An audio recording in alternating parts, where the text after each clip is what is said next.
कर रहे हैं। शमी का वृक्ष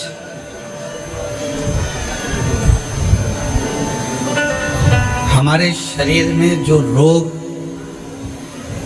होता है, उस रोग के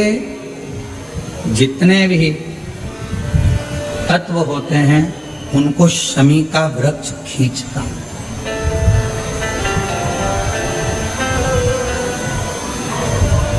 कल एक बहन ने प्रश्न किया कि गुरुजी, आपने कहा कि शमी का जो वृक्ष होता है वो बड़ा हो जाता है, बड़ा होने के बाद उसको घर में नहीं रखते,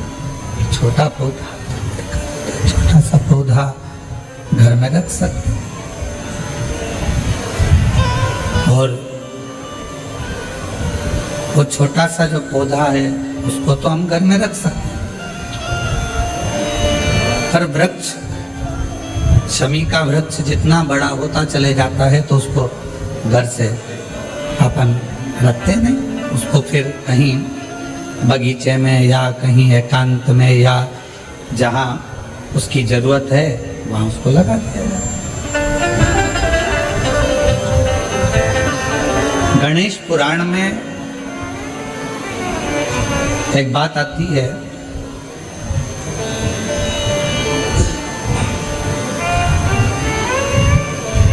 कि शमी का जो वृक्ष होता है वो रोग को खींच लेता, बीमारी को खींचता, तकलीफों को खींचता, दुख को खींचता, शरीर के रोगों को वो खींच लेता। तो शिव महापुराण की कथा में और गणेश पुराण की कथा से एक बात सीखने को मिलती है कि पौधा छोटा रहेगा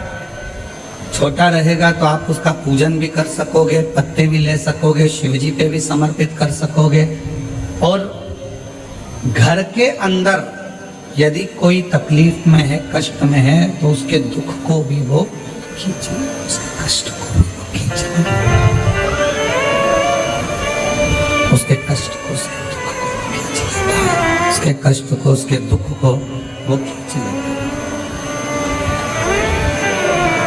पर जैसे ही शमी का पौधा बड़ा हुआ, शमी का वृक्ष बड़ा हुआ, और उस वृक्ष के इर्द गिर्द से अगर निकल कर जा रहा है, शमी के उस वृक्ष के आसपास से, इर्द गिर्द से अगर कोई निकल कर जा रहा है तो उसके भी रोग को वो खींचता है, उसके भी रोग को वो खींचता है। तो हमारे यहाँ सनातन धर्म में सर्व जगत के हित की बात कही जाती है कि शमी का जब पौधा बड़ा हो जाए, शमी का वृक्ष जब बड़ा हो जाए, शमी का पौधा जब बड़ा हो गया तो उसे कहीं अच्छी जगह पर लगा दिया जाए, जिससे सर्व जगत के दुखों को वो खींचता रहे, सबके रोगों को वो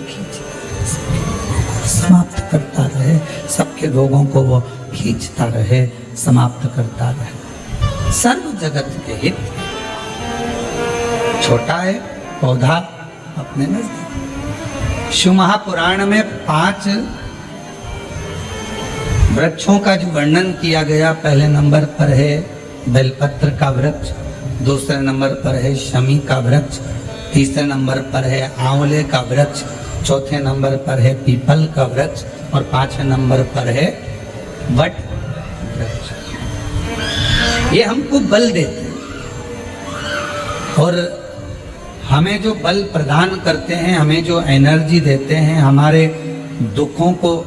ये नष्ट करते हैं, हमको एक अलग से बल इन पौधों से, इन वृक्षों से प्राप्त होता है, हमें प्राप्त होता है। और वो